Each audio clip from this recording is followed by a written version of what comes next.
기독교 대한성결교회 120년 차를 이끌어갈 총회장에 신길교회 이기용 목사가 추대됐습니다. 이기용 총회장은 교단 설립 120주년을 맞아 무한한 책임감이 먼저 생긴다며 새로운 부흥의 비전을 품자고 강조했습니다. 이기용 목사는 한국교회 신뢰도가 많이 하락했지만 복음을 위해 목숨까지도 바치는 이들이 많이 있다며 여전히 희망은 존재한다고 말합니다. 기성총회 120주년 기념 사업과 한국교회 방향성을 이기용 총회장에게 들어봤습니다. 네, 총회장님 안녕하세요. 안녕하세요. 기독교 대한성결교회 120년 차를 이끌어갈 총회장에 선출되셨는데요. 네. 소감 한 말씀 부탁드립니다. 120이라는 이 숫자가 이제 교단 밖에서는 어떻게 인식할지 모르겠지만 우리 교단 안에서는 굉장히 중요한 모멘텀 또 변곡점이 되는 시점 같습니다. 교단 안팎에 한국교회가 또 직면한 문제가 그렇게 예전에 비해서는 객관적으로 긍정적이지만은 않잖아요. 그 가운데서 이제 120주년을 저희 교단은 맞이했고 또 우리 한국교회는 140주년이 되는 이 시점에서 타이밍이라는 것은 사람의 마음을 못 올 수 있는 그런 중요한 역할도 할 수 있다고 생각합니다. 그 120년 차를 맞아서 특별히 네. 중점을 두고 진행하실 사역이 있다면 좀 어떤 게 있을까요? 예, 뭐 10가지 구체적인 비전 사역들을 정책 발표를 통해서 제시를 했고요. 크게 보면 이제 하나는 연대와 공존이 돼야 되지 않냐. 제가 이제 서울에 지방에서 목회하다가 서울에 온 지 10년이 됩니다. 지방에서 목회도 해봤고 지금 서울이라는 대도시에서 목회를 해보는 두 가지의 이제 로케이션의 경험을 하면서 지방에서는 많은 젊은이들을 청소년들을 키워서 도회지로 수없이 많이 보내는 역할을 했고요. 어쨌든 대학이라든지 또 직장 문제가 지방은 한계가 한정되어 있잖아요. 수없이 많이 보내는 역할을 해봤고 대도시 더구나 우리나라 국민의 젊은이들 블랙홀과 같은 이 서울에서 목회를 하면서 많은 젊은이들이 사실은 교회로 유입되는 그런 모습을 봅니다. 그런데 어느 날 그 젊은이들이 이제 우리 교회로 유입되는 것을 보면서 저 젊은이들이 내 열매인가 이런 생각에 접어들더라고요. 왜냐하면 농어촌교회, 지방교회, 어려운 미자립 교회들이 이제 다 무너지고 또 저출산 문제든 또 직장 사회적 어떤 시스템의 문제에 있어서 대도시로 수도권으로 쏠림 현상이 있으니까 다 보내서 오다 보면 이제는 어느 날부터는 안 올 수도 있겠다는 생각이 들어요. 왜냐하면 교회 학교가 없고 교회 학교 무너지고 청소년부 젊은이 파트가 무너진 이 지역교회, 지방교회, 농어촌교회. 그래서 이제는 뭐 완벽할 수 없겠지만 또 선순환 시켜야 되지 않겠냐. 그래서 이제 상징적으로 그런 희년에는 축제가 벌어지잖아요. 그것처럼 상징적으로 우리 교단 120주년이 되니까 120교회를 돕자. 처음에 이제 우리 신길교회가 제가 목회하는 교회가 80주년이 되니까 80교회를 큰 도움은 아니라도 한 교회당 리모델링 하든 뭐 아니면 엘리베이터를 놓든 이렇게 재활성화를 하는 조금이나마 점프할 수 있는 그런 금액이라도 그렇게 하자. 저희 교회에서 이제 80교회 헌금이 나왔어요. 근데 또 우리 교단이 120주년이니까 그러면 교단을 확대해서 120교회 이상을 한번 해보자. 미니멈 120교회, 한 교회당 2천만 원씩. 가능하면 지역교회로 어려운 교회에 돕는. 그래서 이제 그거부터 시작해서 연대와 공존을 위한 시스템을 만들어야 된다. 그런 점에 굉장히 집중하고 가려고 합니다. 그 목사님 방금 말씀하신 대로 다음 세대가 점점 없어지고 교회가 각자 도생이라는 단어가 유행하는 이 시대에 그 신길교회 목사님께서는 이제 청소년 성령 컨퍼런스를 네. 오랫동안 해오셨잖아요. 어린이와 청소년. 예, 그 성령 컨퍼런스를 진행하시는 이유가 있다면 좀 어떤 게 있을까요? 제가 30년 이상 청소년 어린이 현장에서 1년에 2번 컨퍼런스는 제가 현장에서 지금까지 뛰고 있고요. 제가 그 총회장, 부총회장 때 경선이 있었어요. 우리 상대 후보를 존중하지만 그 바쁜 중에도 어린이, 청소년, 청년 컨퍼런스를 다 인도했습니다. 왜냐하면 한국 교회의 이 공학적이라든지 역학 구도적인 측면에서 다음 세대를 살리자는 데는 다 공감하고 있거든요. 근데 정작 다음 세대가 우선순위인가? 목회자나 교회 역량이 집중력이 우선순위인가? 그에 대해서는 캐션 마크가 될 수 있어요. 뭐 저부터도, 저 사역부터도. 그런데 저는 다음 세대를 너무 무수할 필요는 없고요. 다음 세대가, 기성세대가 다음 세대화 되어야만 저들이 마음을 여는 것은 아니거든요. 정말 진정으로 우리와 함께하고 우리를 지지해 주냐. 그 진정성만 어필이 되고, 또한 우리보다 더 다급하신 분이 계세요. 다음 세대에 대해서. 하나님이시잖아요. 그래서 저는 청소년, 다음 세대, 청소년뿐만 아니라 다음 세대를 살리는 데 있어서는 우리 기성세대가 마음을 일단 열고 저들이 우선순위라는 그런 가치관을 가지고 그 현장에 공감하고 함께 하려고만 노력할 때 하나님께서 그 현장에서 함께 해주지 않냐.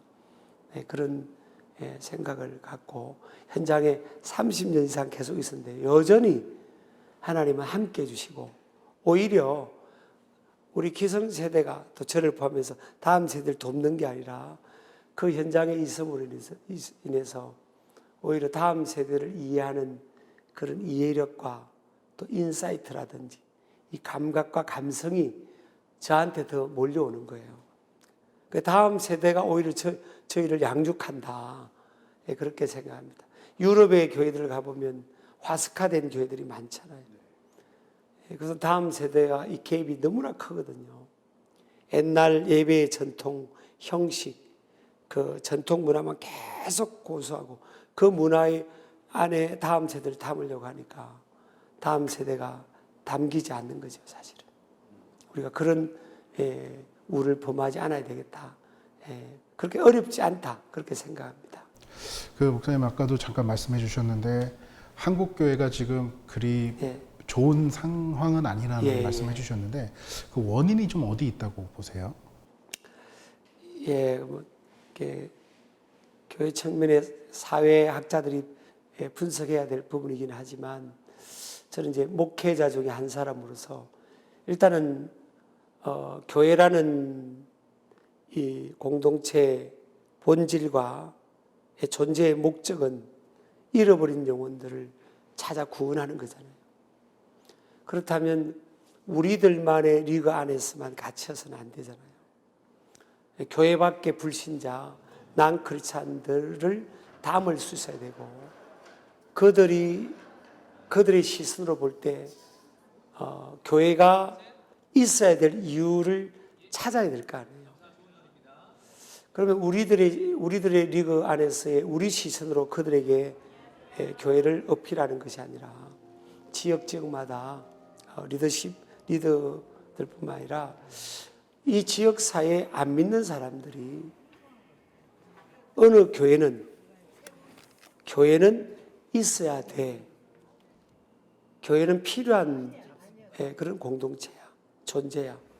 그런 측면에서 우리가 질문을 던져볼 때 과연 난 크리스찬들이 지금 교회를 향해서 저 교회는 또 지역의 많은 교회들은 꼭 우리 지역 사회에 있어야 될 그런 존재야. 그렇게 답이 올까를 우리가 생각해 본다면 이 캐션 마크가 되잖아요. 그러니까 우리가 풀어가야 될 부분은 우리들만의 리그 안에서 우리의 이념, 상식, 또 사역의 방향을 설정하는 것이 아니라 안 믿는 사람들, 교회 밖의 세상의 관점에서 끊임없이 사역의 방향을 찾고 그 속에서 존재의 가치를 추구해 갈 때 저는 이 떨어져 있는 기독교, 교회에 대한 신인도가 회복이 되지 않을까. 그럴 때 이 정말 교회 목회자나 교회 공동체를 바라보는 세상의 시선은 지금은 높지 않을지라도 이 담고 있는 예수 그리스도는 얼마나 매력적인 분이냐는 거예요. 일반적으로 볼 때도 예수님은 얼마나 매력적이고 우리에게는 생명이지만 그냥 객관적 시선으로 볼 때도 예수 그리스도보다 더 뛰어난 매력 있는 분 안 계시잖아요. 이 매력 있는 예수 그리스도의 복음을 딜리버리하는 전달하는 데 있어서는 이 이미지의 회복이 필요하다. 세상의 어떤 컨텐츠를 파는 그런 기업도 브랜드 이미지가 굉장히 중요하잖아요. 교회에 대한 일반적 브랜드 이미지가 굉장히 낮아졌지 않냐. 그 이유를 우리가 찾아가야 되지만 여기서 뭐 다 말씀드리긴 그렇지만 거기에 대한 고민이 있으면 금방 답도 길도 보이지 않을까 그렇게 생각합니다. 그 한국교회 아까 위기를 말씀해 주셨으니까 그럼에도 한국교회에 희망이 있다라는 말씀을 좀 해주시면 어떤 말씀 해주실 수 있을까요? 저는 일단 뭐 인사가 만사인 것처럼 사람이 중요하잖아요. 10만 명이 훨씬 넘는 목사님들이 계신데 목사님들이 제일 중요한 것 같고요. 근데 제가 아는 목사님들은 100이면 100마다 규모가 작은 교회도 있고 다양한 계층의 이제 교회 규모의 목사님들을 만나 뵈면 100에 99분은요 저에게 그럽니다. 목사님, 우리 교회가 자립만 되면 저는 선교하고 구제하는 일에 올인할 겁니다.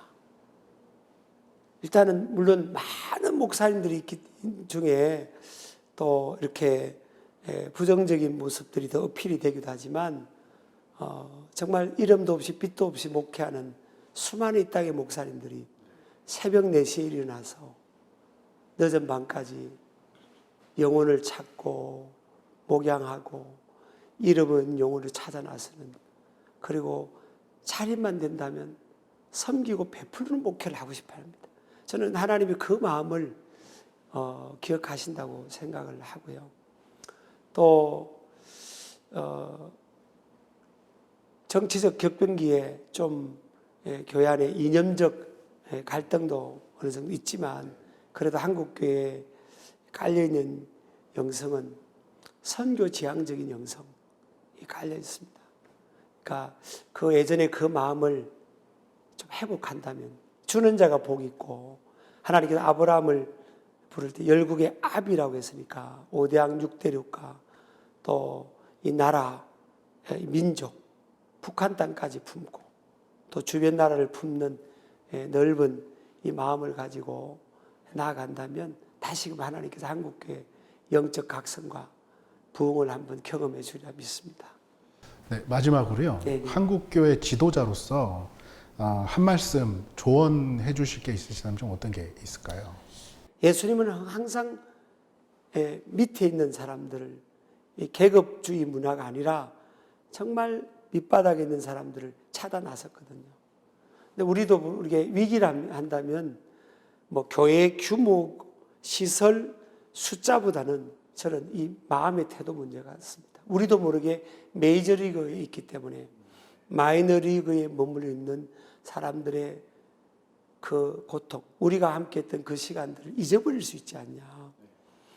끊임없이 은혜가 하나님의 은혜는 밑으로 흐르는데 우리가 메이저리그가 있다 할지라도 마음이나 태도와 자세가 마이너리그의 자세를 가지고 있으면 그 은혜는 계속 우리에게 흘러오겠지만 메이저리그라는 우리도 모르는 높은 마음을 갖게 되면 그때부터 하나님의 은혜가 멈춘다는 거죠. 그게 저는 가장 큰 위기지 않을까. 위기일 수도 있지 않을까. 제가 만약 이제 누군가가 볼 때 지도자 위치라고 본다면 메이저리그 중에 메이저리그 위치가 된 거잖아요. 근데 이 위치에서 이게 위기인 겁니다. 마이너리그에 더 마음을 가까이 가지 않으면 하나님의 은혜가 멈출 수 있다는 거죠. 포지션은 확보됐는데 하나님의 은혜와 기름 부으심에 멈추면 그것보다 더 큰 위기가 어떻겠어요. 교회가 아주 밑바닥에 있을 때 은혜가 충만했는데 이제는 어느 정도 시설도 있고 또 인적 인프라도 갖춰졌는데 위로부터 주신 은혜가 덜하다면 그것은 우리도 모르게 메이저리그의 마음을 갖고 있기 때문이다. 예, 그것이 어떻게 보면 위기일 수 있고 그 마음을 타개한다면 오히려 계속적으로 교회는 한국 교회는 선한 영향을 끼칠 수 있을 것이다. 저는 그렇게 생각합니다. 네, 목사님 오늘 인터뷰 정말 감사합니다. 감사합니다. 네, 감사합니다.